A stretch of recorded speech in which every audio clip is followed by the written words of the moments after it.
Hello viewers, welcome back to the channel. ఇవాల్టి వీడియోలో మనం భార్యాభర్తల కలయిక తర్వాత వీర్యం లీక్ అయిపోతుంది, మాకు ప్రెగ్నెన్సీ డిలే అవుతుంది అని చాలామంది అపోహపడుతూ ఉన్నారు. ఈ విషయాలన్నీ కూడా ఈ వీడియోలో మనం క్లియర్గా తెలుసుకుందాం.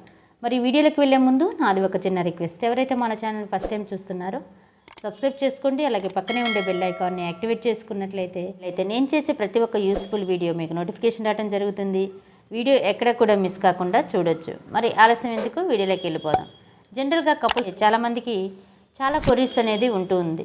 ఒకసారి కలయిక తర్వాత మాకు మొత్తం వీర్యమంతా బయటకు వచ్చేస్తుంది, అందువల్లే మాకు ప్రెగ్నెన్సీ డిలే అవుతుంది, 2-3 ఇయర్స్ అవుతున్నా ట్రై చేస్తున్నా కూడా మాకు ప్రెగ్నెన్సీ అవ్వటం లేదు, ఎలాంటి ఇన్వెస్టిగేషన్స్లో ఫైండింగ్స్ అనేది తెలియటం లేదు అని చాలామంది కమెంట్ చేస్తూ ఉన్నారు. ఇక్కడ కొన్ని టిప్స్ అనేది నేను ఎక్స్ప్లెయిన్ చేయాలనుకుంటున్నాను. వీర్యం అనేది బయటికి రాకుండా మీకు చక్కగా అనుకున్న టైంకి ప్రెగ్నెన్సీ పొందాలంటే కొన్ని టిప్స్ అనేది పాటించాలి.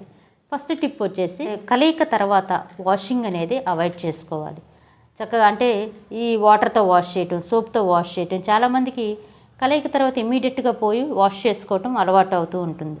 అంటే డిస్కంఫర్ట్ వల్ల అలా ఏం చేయొద్దు. జస్ట్ అలాగే పడుకొని ఏదైనా ఎక్స్ట్రా ఉంటే మీరు వైప్ చేసుకొని, అంటే టిష్యూ పేపర్తో కానీ అలా వైప్ చేసుకొని అలాగే ఉన్నట్లయితే ఆ స్పర్మ్ అనేది చక్కగా గర్భాశయం నుంచి అండాశయాన్ని చేరే ఛాన్సెస్ ఉంటుంది. So avoid washing the private part.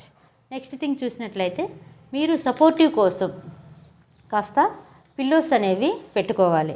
1 or 2 పిల్లోస్ని hip దగ్గర పెట్టుకోవటం వలన ఆ పొజిషన్ అంటే చక్కగా ఈ విధంగా ఉంటుంది కదా, ఇలా మీరు ఎలివేట్ చేసినట్లయితే హిప్ని చక్కగా స్పర్మ్ అనేది ఈజీగా పాస్ అయిపోతుంది అన్నమాట గర్భాశయానికి.